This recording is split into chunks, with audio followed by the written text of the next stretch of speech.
before we start the show, before we get into our pick'ems for every game of the divisional round, I need you to make a promise to me, Joe. Promise that you're not going to bring up what we all know you want to bring up. But I made a promise to everybody else. No, don't listen to them. Just promise me that before the show starts, you're not going to bring it up. Okay, but how about them Chargers? Yeah.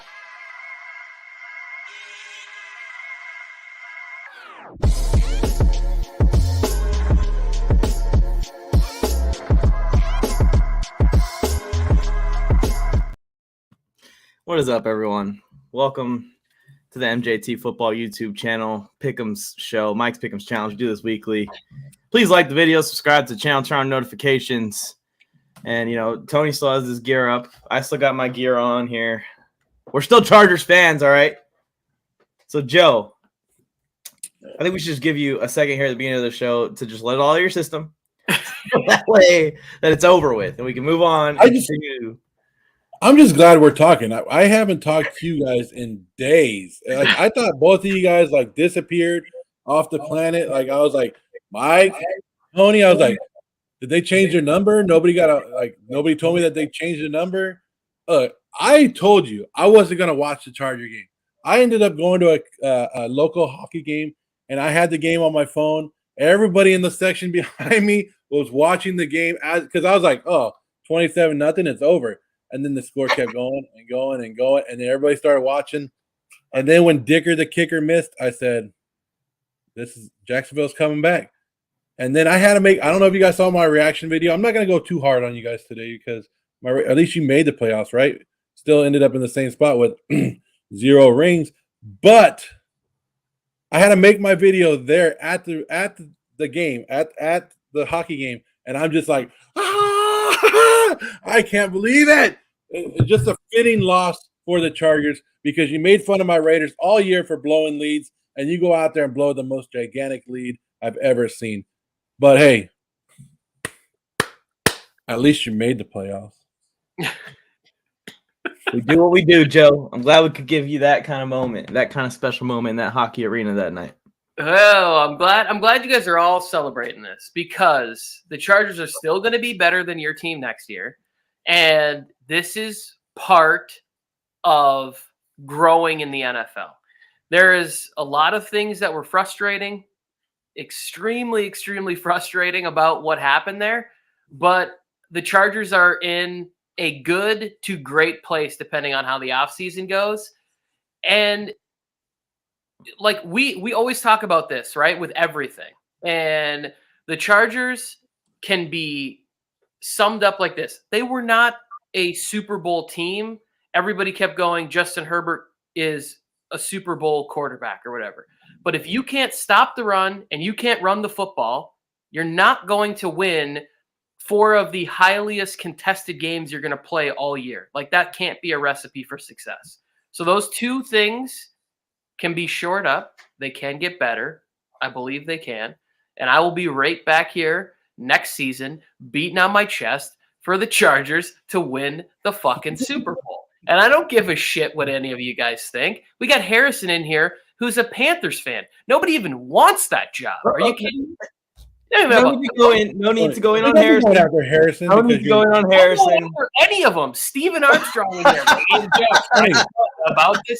If I would have talked to you at the halftime of that game, you guys all would have been like, oh, I think the Chargers could do this, that, and whatever. Nobody thought they were going to blow a 27-point lead. Out of here. What did you text me, Tony, when I was at the game? Shut up and watch the hockey. Shut up and watch hockey. Yeah. And when Mike was celebrating in the chat, I said, chill, there's a lot of fucking game left. I saw a funny meme and I shared it with you, Tony. That's all. I was not celebrating. Funny memes. I was in the bar and Jay was up there talking about how terrible Trevor Lawrence is. And I said, relax. I think Trevor Lawrence is good. And you know how Jay is? He goes, he just threw 4 interceptions. Like he's just piling on me. And I'm like, no. He's good. Relax. They're probably going to make this a game still somehow. And sure enough, it happened. But, yeah, I want to add one more thing to our Super Bowl, trip that we're going on next year, Tony. We also, on top of stopping the run, on top of forming a run game ourselves, which is doable in one offseason for sure. I mean, the coaching changes that they're already making is taking steps towards that. We also need Brandon Staley to have a sit down with himself, with all the greatest head coaches that are still alive on the planet today, whoever it needs to be. And he also needs to become a better decision maker on top of the other two things to make the Super Bowl run. So you're saying the Chargers lost on purpose so they can win the Super Bowl next year in Allegiant Stadium? No. That's not the what script. The NFL script writers already wrote next season. You already know it. Tom Brady comes to Vegas. Derek Carr goes to Tampa Bay. Derek Carr comes back to Vegas and beats Tom Brady in Vegas. You want that to happen? No, I'm just saying I already read the script. I was about to say, what? I was going to say, like, here's the thing. If that were to happen, I would be delighted. Me too. I would be so happy if that happened.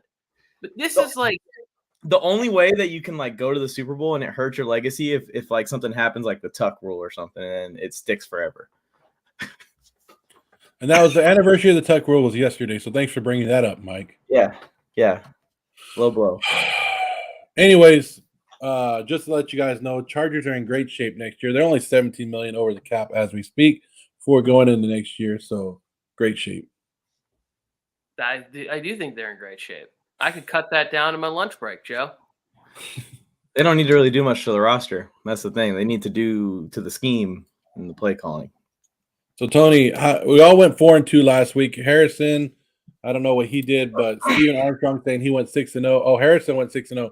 So we suck. We suck, guys. Well, Steven apparently is having conversations with his mother about how the Chargers are going to collapse, and he went 6-0. Where's the proof of this pick, Steven? Where is it? Did you see Maurice Jones-Drew? He was talking at halftime, and he said that the Jaguars were going to come back and win. That's just called being no. Fans of teams cannot predict things. Like if I say the Chargers win a Super Bowl every year and then they win one year, you're not going to go, Mike, you deserve a ton of credit for predicting it. I know, Mike. Why you got to call people fans? You know that hits me hard. And I'm talking about MJD, not you. Although Rich Gannon would have sided with the Chargers over the Jags if he played for the Jags. Yeah, exactly. You can obviously there's always a chance to come back. Otherwise, they would just call the game at halftime. Like it's right there. The Chargers choked. Justin Herbert choked. You can't lose that lead. I talked to Mike about this. One of my biggest criticisms always when people were gassing up Deshaun Watson and going wherever was we're gassing up a guy who lost a 24-point lead in a playoff game. Justin Herbert now has to overcome the idea that that no lead is safe or whatever the thing is. Now, I believe that Herbert will get better and stronger and everything from this. He will internalize it. He will take that and be like, oh, yeah, I can't allow this to happen ever again. I can't allow my defense to play that good and we lose. I also said from about week 2.5 on that Joe Lombardi has to go. And Staley didn't pull that trigger until it was too late. At least the Chargers kept receipts, right? At least their social media team kept receipts on everybody who bagged on the Chargers. Okay, that was a good video because the people in that video, they were not saying that the Chargers aren't going to win the Super Bowl, and they posted that. They were saying the Chargers are trash, and they don't stand a chance the rest of the year, and they made the playoffs still, so they deserve some credit. But that's kind of the problem with having a team in LA is you have a bunch of people that didn't make it in the entertainment industry and they're like really good and they went to like cinematography school at USC and they put together these videos that could win awards. Like that video was so well done. It was good. And the graphics and the editing, the timing, like it was perfect. But you can't have that for the Chargers. You could have that for Belichick or you could have that for somebody else. You can't have a receipts video for the Chargers. I just like how Jacksonville, Jacksonville didn't have to come out with no great video or anything like that. Just one picture that says Jaguars win with a broken Charger. The cord of the Charger was broken. That's it. That's all they had. Okay, I'm trying to confirm something here. I don't know if you guys remember this game, but I want to say that the Chiefs a couple years ago blew a big lead to the Colts in the playoffs, right? Yeah, they did. Alex Smith was the quarterback of that team. Yeah, so like my point was going to be to go to Tony's point is that this can all be erased, and we will never talk about this game again if Justin Herbert has a legendary career. So we got to go. last year in the second half of the game, Patrick Mahomes threw 2 picks against the Bengals, which allowed them to come back in the game. But since he has an MVP and a Super Bowl, we don't add it up. The league is becoming increasingly easier to make large comebacks, especially when you go to whatever defense Staley decided to switch to in the second half, because things just didn't look the same. So, like, while the comeback was amazing, it was aided by poor play in the second half. So the Jaguars are fantastic. They're world beaters. I honestly hope they go into KC this weekend and win by 35. Nothing would delay me more this Last thing on the game. Joey Bosa, you did an awesome job. Whatever you throwing that helmet down, great job. I love it. All the kids watching around the world now know what to do to get a 15-yard penalty. Great job, Joey Bosa. You didn't need to throw it in there. That was unnecessary. Yeah. Anyway, speaking of the Jaguars, they fueled that comeback just as much as we fueled that comeback, all right? And I want to give the Jaguars some credit. And I think you guys should be giving the Jaguars some credit and take them to win this game. Mike, Laugh at me now, Tony, but when you're 3-1 this week and I'm 4-0, I'm just saying. Switch the pick. If the Jaguars were at home, it might be a different story. And Jake, my son, a lot of you guys know Jake, my son. He's 9 years old. He's telling me a story about how I should go with Jacksonville this weekend. He's telling me and my wife that we should go with Jacksonville because something about Patrick Mahomes coming off a bye week is gonna take it too soft and not take it serious, and he's not gonna play hard. And he said something about last year when Patrick Mahomes came out, he wasn't the same, and it took him a quarter and a half to get ready. I don't know. This is just Jake talking, and I was like, Jake, shut up, dude. You don't know football. That's what I told him. No, I'm just kidding. But I was trying to listen to him, and I almost went with Jacksonville and the Cinderella story, and we see what Jacksonville's doing. But Jacksonville is getting a lot of wins from coming behind. This is Andy Reid, one of the greatest coaches in NFL history, and you're not going to come from behind on Andy Reid like you have been. And you're gonna throw 4 picks in this game. You're going to lose this game. Trevor Lawrence, and I texted you guys in the middle of last game, and I was like, I thought Trevor Lawrence has played in championship games. Like the game looked too big for him in the first half, and he's throwing all these picks. Came back and made himself relevant again. But I think the Kansas City Chiefs, even though they don't have as good of a defense this year as they've had in the last couple of years, the Kansas City Chiefs aren't going to lose this game. Jacksonville, your Cinderella story is over this week. Yeah, Steve Spagnuolo also doesn't get credit for being as good of a defensive coordinator. Like his run as head coach wasn't so fantastic, but he's not going to allow Trevor Lawrence to get in the kind of rhythm that Staley allowed him to get to in the second half. Like it's just not going to happen. He's going to bring pressure, even if it comes to the detriment of young rookie cornerbacks a few times, but more often than not, Chris Jones, Dunlap, Karlaftis, somebody's going to get home on that defense and make a big play for him. They just will. Like even if he has to send the linebacker, Bolton, whoever the linebacker is, they're the kid that's been playing amazing this year.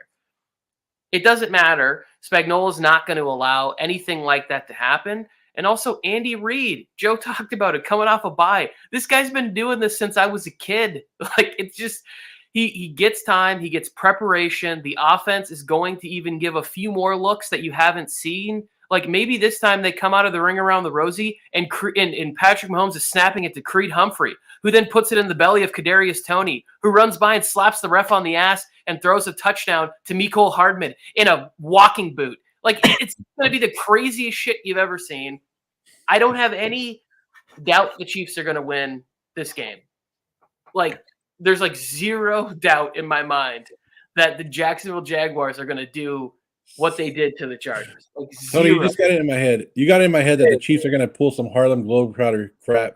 It's just like now I want to see the referee hold the ball in the middle of the play. Like Patrick just hands it to him. And he's like this, what are you guys doing? And then they take it away from him, throw it over some guys. Yeah. Harlem Globetrotter Chiefs playing. He's going to be looking at the ref and he's going to be like, zebra motion. Like, no, you, literally.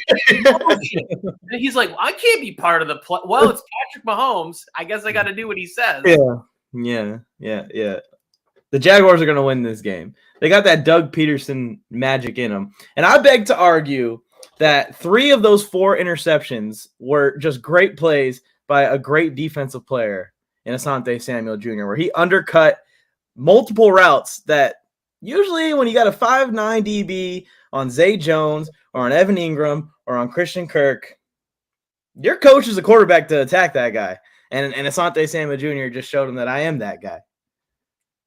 And I agree. Those were great plays by ASJ, right? That it was a very positive sign for us heading into the offseason.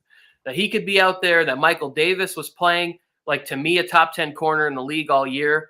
And you have those guys. Maybe JC can eventually get work back in. That's a good thing for the Chargers. But in the second half of the game, for whatever reason, like, you're switching out of the disguise, the confusion. You're playing more prevent. You're trying to keep everything in front of you except for the Zay Jones touchdown. I just don't believe that'll be the case for the Chiefs and their defense. And I don't think the Chiefs have nearly as much talent on the defensive side of the ball as the Chargers do, but it's about how you're using what you do have. Look at what the Giants have been able to do in defense. We're going to talk about that. And there's just other teams where you look around and you go, how are they doing this? Look what the Dolphins did last week in that game. We're going to talk about it. Josh Boyer got the boot after that performance. Are you kidding me? Like, he's out there. Guys are getting smoked on routes. Doesn't matter. Like, it's going to be loud, off a bye. Patrick Mahomes should be announced for MVP this weekend. Chiefs win this game by like 14. Yeah. Jags by 14. Jags by 14.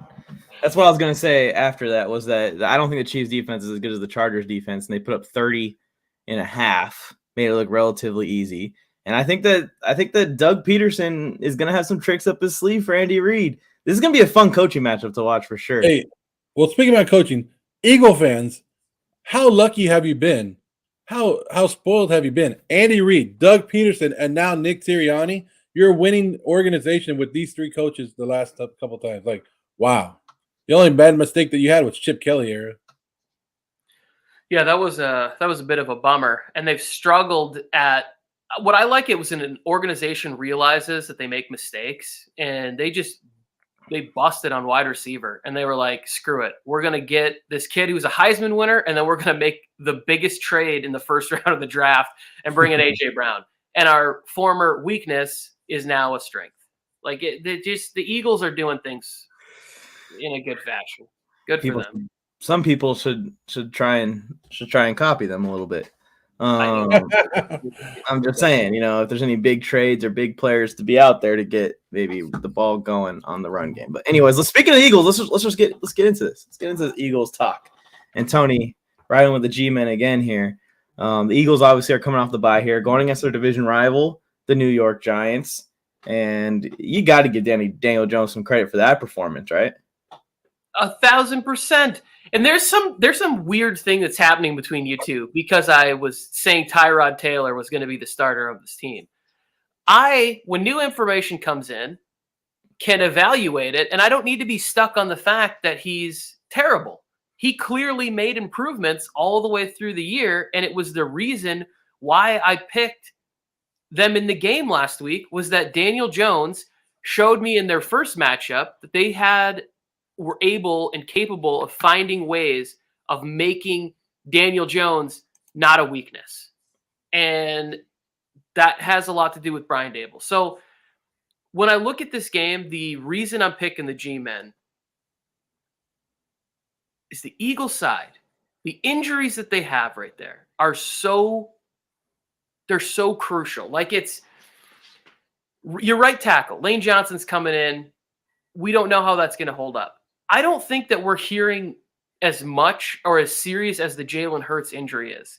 So if you're game planning to this, if he tries to make a play in the heat of the moment and comes down in the first quarter with a shoulder sprain, is everybody going to be feeling as good about the Eagles with Gardner Minshew for the rest of the game? Like, I won't be feeling that way. They played him tight at the end of the year with Webb Davis, or whoever, Davis Webb, or whatever the quarterback's name was that they were starting in that football game. So, like, I look at this as the Wink Martindale finally getting some love, finally potentially going to get some head coaching interviews as being the difference maker, putting the pressure on an offense that really hasn't had a lot of time to get cohesion, being aggressive, swinging for the fences. And I expect there to be some cool designed runs with Daniel Jones in this game where he has 50, 60 yards rushing and ends up being the difference. Well, I'm going to go the other way. And I know, Joe, you're a Daniel Jones fan, so we'll go back towards you after this. But I think that the Giants are going to lose because of Daniel Jones, honestly. I think that he's not carried. He's playing a lot better this year, and he does deserve the credit that he's been getting, especially for last week's performance. That was the best performance I think I've seen Daniel Jones play in a full game that I've watched of his. But I think that he is held up a lot by the run game. It held up a lot by Saquon Barkley. And once the Eagles focus on that and Saquon Barkley is kind of neutralized in this game, then we're going to find out what Danny Dimes is really about. And I think the Eagles defense is going to force a turnover or two in the second half, and that's when they're going to pull away. Yeah, and I was looking at this game, and I was like, I really wanted to go for the Giants. I really do, because I think the Giants are proving that coaching matters, and they're playing above their heads. They've been doing it all year, and I think they can beat the Eagles. But in my right mind, I'm like, how can I pick Danny Dimes and an offense with no wide receivers against a Philadelphia defense that's been playing above average all year long? And I'm like, I know what Tony's talking about. I went and looked at the game again the last week of the season, and I was like, okay, the Eagles were playing everybody. They were going hard at it, and they still barely beat the Giants with their second string guys in here. I think the Giants were overlooking them because of the fact that the Vikings were frauds, right? That the Vikings came out and just were horrible in their playoff game. The Giants came out with brand new plays in the playoffs, and we're like, where the hell did this come from? You change your whole thing up. But the Eagles had a week off. The Eagles prepared for it. It's hard to beat a team 3 times in 1 year, but the Eagles are going to do it. I think it just at one point in the season where the Giants are overplaying above their heads. At what point do they get beat, Tony? And this is the time that they get beat. This is the time that it shows up. You can make a run as far as you can, but when you get to the playoffs, your flaws start to show. And the Giants just don't have it. They have great coaching. Like you said, their defense is playing outstanding, and they have no great defensive players. Well, some of them. But I'm just saying the Giants are probably a year away, and they're playing. Their expectations weren't this high, so they're playing with house money right now. But they're gonna. It's about to be time where the house wins. I think the advantage for the Eagles is going to be Dallas Goedert somewhere in that like linebacker coverage area or whatever. But the Adoree Jackson returning last week, I don't know if I forgot to look to see if Ojulari is going to play in this game. They can, even without him, manufacture a pass rush. We get to see somebody came in the chat a couple weeks ago and just wanted us to give a ton of flowers to Dexter Lawrence. He's a beast playing next to Williams. Like their inside is great. I think that's going to hurt the run game, but also like playing with expectation. The Giants have the momentum. The Giants have nothing to lose. They get to swing big. Like the Eagles are supposed to win this game. They've been wire to wire, like best record all season in the league. Like expectation in Jalen Hurts' second playoff game, who's banged up. These are recipes to me that are leading to what just happened. How are the Giants in the NFC Championship game? Like that's, to me, everything's adding up where like the Giants win, 24-21 in this game. And it's like, how the hell did this happen?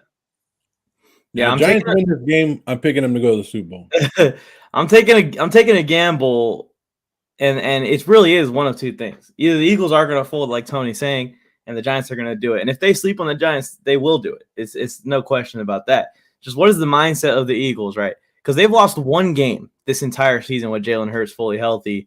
And like you said, the Giants took them to the wire in Week 18, even though I went and watched that. And I could tell the Eagles were pulling some stuff on offense and holding some stuff. But to say this, sometimes when you get caught sleeping in the regular season, especially towards the end, it actually can be beneficial to like uber talented and well-coached teams like the Eagles to kind of wake them up. Like, look at what this team can do with their backup quarterback on you. We really got to be on our game to win this thing. And you're going to find out a lot about the Eagles in this game because I think same thing, Joe. The Eagles win this game. I'm taking them to go to the Super Bowl. I'm going to look it up right now how much it is.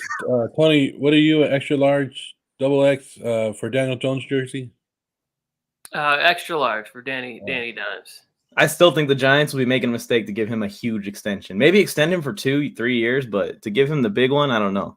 Harrison, I think Tony is saying the same thing that you say right here. Yeah, I didn't believe in Daniel Jones until recently, until like the last 3-4 weeks of football. The game he played against Washington in the second matchup, I thought he was outstanding in that. He's shown enough growth to where, what are your options? That's what I keep saying. If you're telling me that I have a chance to land Derek Carr, then yeah. But what is my option? To let him walk somewhere else and then not draft a quarterback or to draft a quarterback? Like, I just think that everybody keeps going, he's not the guy, he's not this, he's not that. But like, you just need we got to give a little bit more time, a little bit more patience. And the patience paid off for them. Like, I don't think the Giants would have made the playoffs with a rookie or just piecing it together with somebody else. Like, he's big, he's mobile, and he's making better decisions. That's always been the knock on him, is why are you fumbling the ball so much? What the hell were you looking at? Why'd you throw it there? You simplify it, you give him a little bit of confidence, boom. Hey, Tony, imagine me as Daniel Jones, okay? Picture me as Daniel Jones. There you go. It's like Eli Manning 2.0. Every time that this comes around and quarterbacks are getting contracts and stuff like that, I just immediately think of Dak Prescott. And I'm just waiting for the next guy to get the contract that everyone says he didn't deserve. But I think that you can – if you look at it, even if they franchise him for 1 year, like what's that number going to be? $35 million. But if they go to him and they say like, hey, here's the contract that we're willing to offer you this season, and it's 4 years with an out after year 3 or whatever, and it's $38 million guaranteed a year, that's a good contract for Daniel Jones. That's the same thing as Dak. And that's what I'm saying. Like, that's fine. You can give him that money. You should have paid. Dak should have got paid. Like, my argument with Dak isn't that he's not worth the money. It's that you then have to pay him and you have to ask him to carry you in different levels. And I just don't think that's not realistic. They've got like 5 12-win seasons with him. Okay. Right. In a row, I think. In a row when he's healthy. He needs a big game this Sunday. He has to. He's got to come here for his team, for his fan base, for everything. Well, I'm about to contradict everything I just said. But anyway, let's go on to the other AFC game. The Cincinnati Bengals going on the road to Buffalo. And even with the news that Damar Hamlin's going to be in the locker room before the game, y'all are still sticking with Cincinnati. You know what kind of emotion the Bills are going to come out with, the kind of fight they're going to come out with, the energy that the Bills Mafia is going to bring to this game? Yeah. I think that actually works against them because I could see Josh Allen having crazy, dumb early game turnovers because of that fact, and the Bills having to claw their way back in. He's already such an emotional player, and you can see it. And that's the fun thing about watching Josh Allen is all of a sudden, first read, second read, now the dude is 17 yards downfield trucking safeties and DBs, and you're like, holy shit, this guy's exciting, hurdling dudes. It's somebody needs to rein him in and be like, hey, you're making $45 million, and we need you if we're going to win a Super Bowl. Now, this is the closest game of the weekend and the one that I'm most excited about watching. I'm glad it's on Sunday. Yeah. But I picked the Bengals in the regular season matchup in the game where Damar Hamlin was had that situation. I don't even know what I'm trying to say. But I still just think the Bengals are a better football team that are going to figure it out. I think both of these teams last week played in tightly contested games for 2 reasons. One, because of all of the stuff that had happened to them for the prior 3 weeks. Like, we're still only like 20-something days removed from when we saw that. Like, it's crazy to think that it was not that long ago. And then on top of that, they were playing division opponents. And division opponents are going to make the games tightly contested. I told you guys last week, I was like, I almost switched to the Ravens while we were on the show. Remember, I kept going like the Ravens are going to make this a football game because John Harbaugh is one hell of a coach, and the defense is going to bring it, and they know everything. And if Tyler Huntley goes with the actual play call, which is a low push, instead of trying to I wanted one of you guys to make a TikTok where you put him in slow motion and you play the Space Jam, I Believe I Can Fly thing right there. And then a record scratch as Luke Wilson or whoever that dude was smacks the ball out of his hands. And then Sam Hubbard running the other way. You got a convoy. What are you thinking? Like trying to dive in from that far out. And I guess that's kind of why you're a backup. Like you had a chance to win a playoff game and you just made a terrible decision. I was in full agreement with J.K. Dobbins. I do not understand why you don't give the football to that guy on third down. You want to try QB sneak or something with a guy who's undersized at the position on fourth down? Go for it. You got to give J.K. Dobbins the ball in that scenario. At least got somebody. And you could do a like prototypical old school QB sneak, not try and jump over. Like keep the ball safe, keep it in here, and try and power through and get a push or something. That was the play call. Like John Harbaugh said that after the game, like it was supposed to be like a QB push, and he just called he was like, "Oh, I thought I could get it in that way." It's like there's too much exposure to the ball that way, and you still have a fourth down. It's not do or die yet, Huntley. Yeah, and the Ravens GM I watched their postseason press conference, how they kind of like close the year out. And he was saying that we're having a hard time in the negotiations, mostly because we're trying to have to always separate player Lamar Jackson at practice, who we love and enjoy and want to be with all the time, and is one of the most talented players we've ever seen, the only MVP in Ravens history. And we have to separate him from agent Lamar Jackson, who is actually apparently a stingy negotiator. Player Lamar Jackson's like, no, we're not going to the Super Bowl. Agent Lamar Jackson is like, yeah, exactly. That's why you guys should pay me this guaranteed contract. And that's the way he should be. That's the way he should be. I'm taking the Bengals. I know they're without two offensive linemen this week, Williams and Kappa, but I don't care because remember last year the Bengals had no offensive linemen and still made it to the Super Bowl.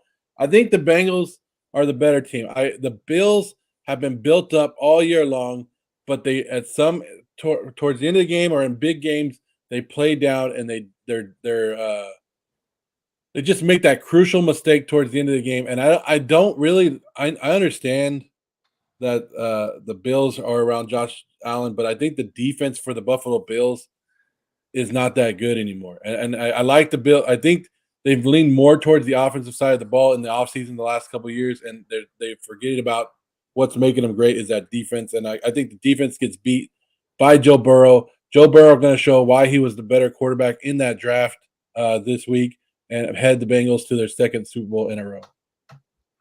So I was just going to say the Bills side of the football, like I think the player that we could see an arrival from this weekend where he joins a position that is becoming extremely loaded with talent. That's defensive tackle Ed Oliver. Like Oliver really needs to have that game that brings him into the conversation like Wilkins from Miami, right? We saw Dexter Lawrence. We saw Williams from the Jets, Chris Jones, Aaron Donald. Like the defensive tackle position, you're getting some really good athletes that can stop the run and pass rush. And I think Ed Oliver's a very good player, and he's going to have a real shot against a banged-up offensive line to get a lot of pressures, potential sacks, and turnovers.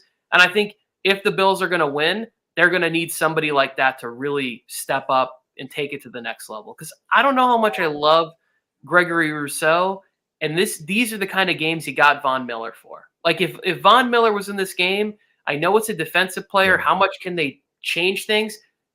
I just would feel better about picking the Bills if they had that guy that I know was going to go get Burrow in this game. And the Bengals are feeling disrespected coming into this game. One, we all know what happened to Hamlin on the field. Bengals feel like they would have won that game and it would have changed the seeding up, right? They feel that they would have won that game if it would have played out correctly. And two, the NFL has already sold 50,000 tickets to next week's AFC Championship game in Georgia between the Buffalo Bills and the Kansas City Chiefs. And that's what they're all assuming. Then the Bengals are like sitting here going, what the hell are we? Right? They're going to come in here and they're going to be like, no, we're going to upset all that. You're going to have to refund all 50,000 people because we're going to go in and we're going to play the Kansas City Chiefs. Yeah, this game, and Von Miller is a huge deal, Tony. I agree with you. I think that Cam Newton will tell you what a difference Von Miller could make for a playoff running team. And Von Miller's not in his prime anymore, but yeah, he was a big part of the Rams run as well. So Von Miller is a key loss for the Bills in this game. But yeah, it's going to come down to, I think this game is going to be won offensive line versus the Bills defensive line. The Bills offense is not the Tennessee offense. If their defense gets 5, 6, 7, 9 sacks in this game, it's over. It's GG's. It's a wrap. We're not playing anymore. It's going to be a blowout. But I think that the Bills are going to do it. And Isaiah McKenzie coming back just gives me a little bit more confidence. They got one more weapon in the offense. I think it's going to be close. It could go to overtime. The Bills got some magic. They're going to find a way. I have two things to say. One, and I'll start with yours. Isaiah McKenzie really kind of played under the expectation, right? You get into this offense. He's had too many costly drops. He's had too many bad plays to the point where now he's their returner, right? He's their returner, right? But he was playing. They moved him into the slot. They gave him a lot of opportunities to play with that first team offense, and now they're going more Khalil Shakir and they bring in Cole Beasley. Isaiah McKenzie. They got John Brown. I'm talking about on special teams. Yeah, but Nyheim Hines after that performance, he's probably sticking. And then Joe, I think I saw a story. The Bengals might be pissed about them selling these tickets for a potential AFC away, whatever neutral site game. But aren't the Bengals also selling tickets for a potential home game in case the Jaguars beat the Bengals? It's just protocol. You just have to sell tickets for these games. Let me be right for one time, Tony. I'm not going to go for the Bills. Switch over, Tony. I don't even know why you're going for the Bengals when you're backing the Bills the whole time. I already said before the playoffs started, I hate to admit it, but the Bengals are the best team in football. That's what I thought. They're the best team. Switch on over. The Bengals. Hey, would you be surprised if the Bengals won this game by 10 or more points? No, I would be very surprised. Because I wouldn't be. I think if the Bills win, it's going to be a close game, and I think if the Bengals win, it's going to be. Josh Allen is making too many mistakes. I think he's pushing too hard, and really, I think that's going to be the difference maker. Is Josh Allen's mistakes that the Bengals aren't going to let him capitalize or are going to capitalize on. Joe, I'm cheering for the Bills in this game. I'm cheering for the Jaguars. I'm cheering for the Bills. That's how I roll. But I'm telling you who I think is going to win. I've seen some murmurs also that the NFL would rig this thing. There's 20 conspiracy theories. So no matter what the results of every game is, it's rigged. But that they want to see Lawrence versus Burrow in the AFC Championship game, like the championship game in college a couple years ago. That's funny because a good portion of NFL fans don't even watch college football. And a good portions of college football fans don't watch the NFL. There's not this crossover that they think there is. We need to see this. The thing is when you get to the NFL and you're a first overall pick and you get 2 number 1 overall picks in a championship game, that's the draw. It doesn't matter who they are. They're number 1 draft picks in the NFL. That's they'll flash images towards the game if it happens, but it's not like we're trying to force this to happen. Yeah. To be honest with you, I don't care who wins this game. I don't care who plays in the AFC Championship game. I just want whoever wins the AFC to beat the next matchup that we have. Well, the Eagles are going to do it. But I want to see something new, and I don't want to see Burrow versus Mahomes or Allen versus Mahomes. All right? Any other combination, I'm happy with. Let's go to the next game here, where Joe is going to convince us how Dak Prescott is going to piece up this Niner defense. Take it away, Joe. It's not Dak Prescott that has me picking the Dallas Cowboys. It's the Dallas Cowboy defense and their front line. I've seen enough from the San Francisco 49ers since the Raider game to show me that San Francisco is not ready to win a championship. I've seen it. Brock Purdy is going to have a very bad time this weekend in San Francisco. He's going to watch the game. since the Raider game, where has Brock Purdy and every team forcing Brock Purdy to go? They're rolling him out to his backside to the left. No, to the left. And he's making those mistakes. We saw it last week where he got away with a lot of bad mistakes against the Seattle Seahawks, missing wide receivers, throwing it across the field. Dallas Cowboys and Diggs aren't going to sit there. Diggs has improved a lot this year where he's sitting back and not getting burned as much. And the Dallas Cowboy offense is good enough to find those holes in the San Francisco defense, just like the Raiders did. I told you the Raiders exposed the Niners a couple weeks ago. Go and look at who Brock Purdy has beaten. Nobody in the top, nobody has had a good defense as great as the Dallas Cowboy defense is that he's going to meet this weekend. The Dallas Cowboys are the better team going into this week, and they're going to knock the 49ers off. Yeah, and I was fed all week leading up to the Cowboys-Buccaneers game that I am an idiot for taking the Cowboys in that game. That the Cowboys are on upset alert, that they choked against Commanders in the last week of the season, and that they were not going to beat the Tampa Bay Buccaneers. And what I kept telling everyone is that the Cowboys are better than the Buccaneers, that the Buccaneers are not a good playoff team this year. And now, after the Cowboys actually did it, all I'm hearing is the Cowboys deserve zero credit because the Buccaneers sucked and they don't deserve credit for that win. Dak Prescott threw his helmet because the guy missed an extra point when he's thrown the most interceptions in the league. That's the only narrative I've seen about the Dallas Cowboys. I agree with you guys. The Tampa Bay Buccaneers sucked. They weren't that good. Their O-line's destroyed. That is not what they're facing this week. They're facing one of the best O-lines in football. They're facing one of the best running attacks in football. And the Dallas defense has struggled against the run all year. And they're facing a defense that if Nick Bosa continues to build his legacy, which I think he's going to win Defensive Player of the Year this year, they're going to talk about this defense as one of the best defenses ever if the 49ers win the Super Bowl this year. So this game is my Super Bowl winner. I think either one of these teams, because probably 7-8 weeks ago, Mike gave me a hard time, and I go, the Cowboys have joined the Super Bowl radar. Then they go on a 6-week stretch where they're absolutely garbage. If Dak Prescott can find a way to win this football game, which I think is probably one of the most difficult road playoff games to win, like just the matchup, I'm trying to think of one that would have been like a more difficult matchup because everything that the San Francisco 49ers do well, right? So they can block up front, that can neutralize a pass rush, like Mike said. And the Cowboys have struggled to stop the run, right? Then you also have somebody that's on double moves, may have some issues tackling on the outside. You got to try and tackle Debo on an end around. You got to try and get your hands on George Kittle and CMC. There's just too much for the 49ers in this game, too much good. I do think that the game is going to be close and well played. I'm not really cheering for either one of these teams. I just want to see a good game, and whoever wins the game. But the Niners, to me, just feel like Kyle Shanahan is about to prove the genius that everybody was kind of, in my estimation, giving him prematurely. Like as soon as his family did what they did with like RG3 and Kirk Cousins, and he wins the MVP with Matt Ryan, there was just this label that was given to him as this offensive genius. And even what he did to Jimmy G to some extent. To me, what he's done with Brock Purdy, the last pick of the draft, like that's not, you had so many opportunities. It's not like the entire league missed this.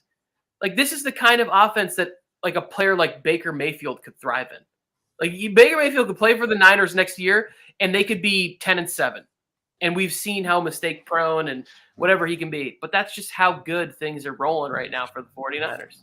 Yeah, and I want to be clear that I think that the only way the Niners can lose and not make it to the Super Bowl is through Brock Purdy having an awful game. Because like you said, Tony, I really do believe that he's being carried. And I'll even say the Niners will probably be in the same place if they sign Baker Mayfield at the middle of this season. Well, the Niners secondary can get exposed too. Yeah, but it's hard to expose the secondary when the pass rush is so good. Nick Bosa last week, first game all season long against two rookie offensive tackles, was the first game he had no pressure, no quarterback pressures. The Seahawks no quarterback pressure. They threw 13 rookies. Huh? They threw like every play I watched in that game was almost a screen from the Seahawks. Yeah, because you got to attack them quick. You got to attack that defense quick.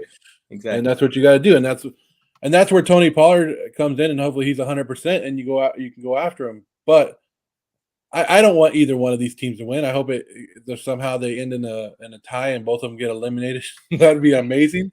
And then we just crown whoever wins the Giants and the Eagles game.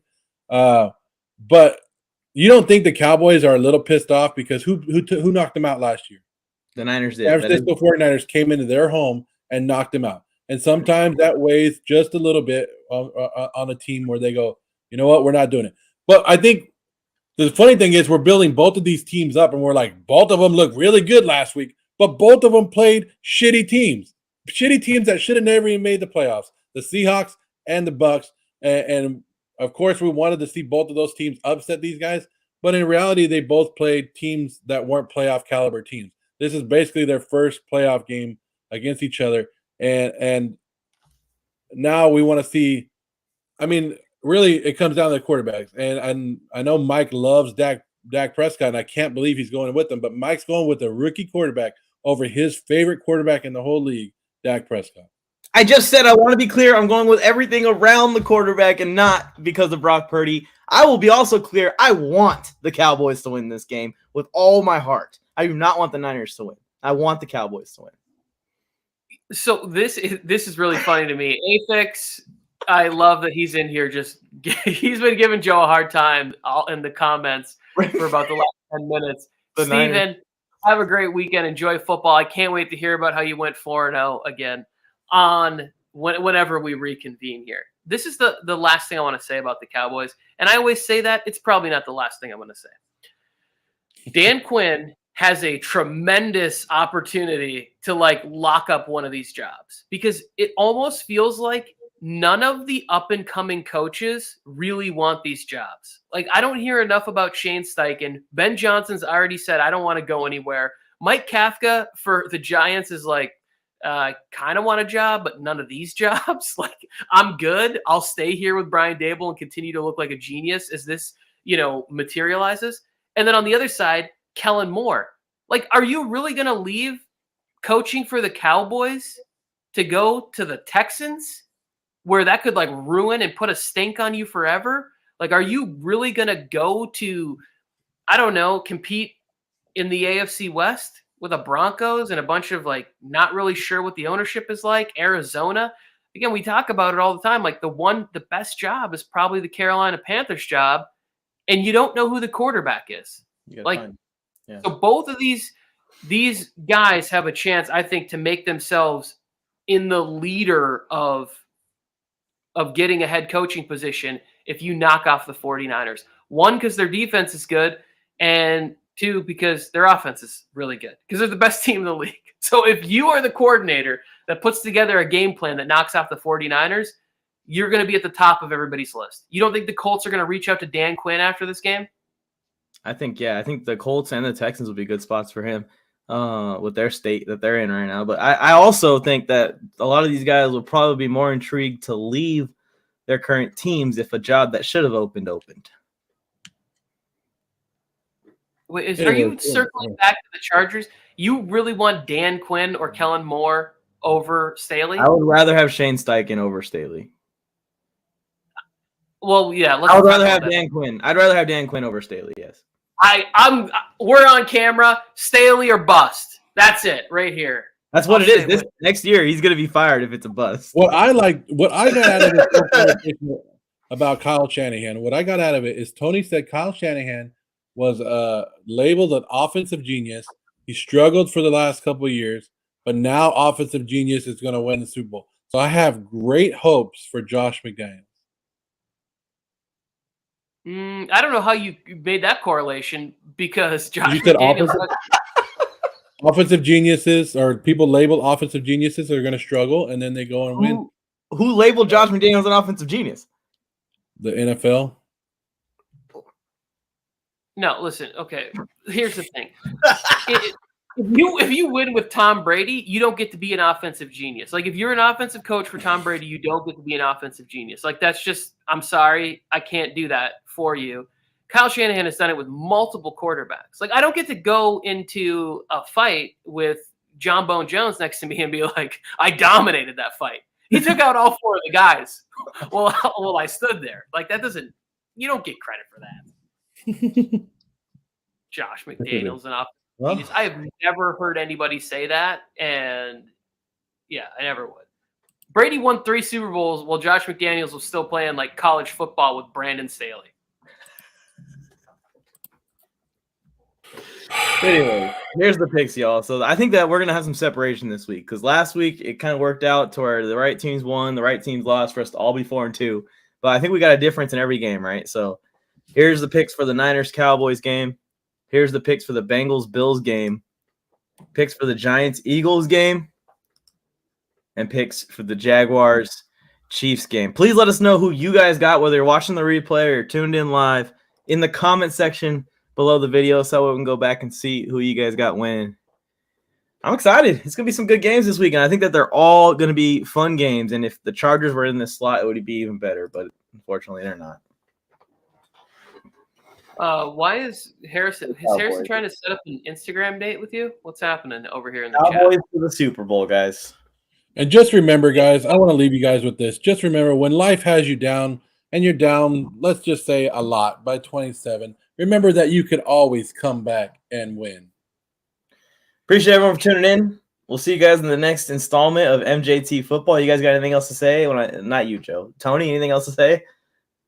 I love it. The Raiders blow. They're the worst team in our division, potentially the worst team in the AFC. Enjoy it, Joe. It's going to get worse for you. Duval!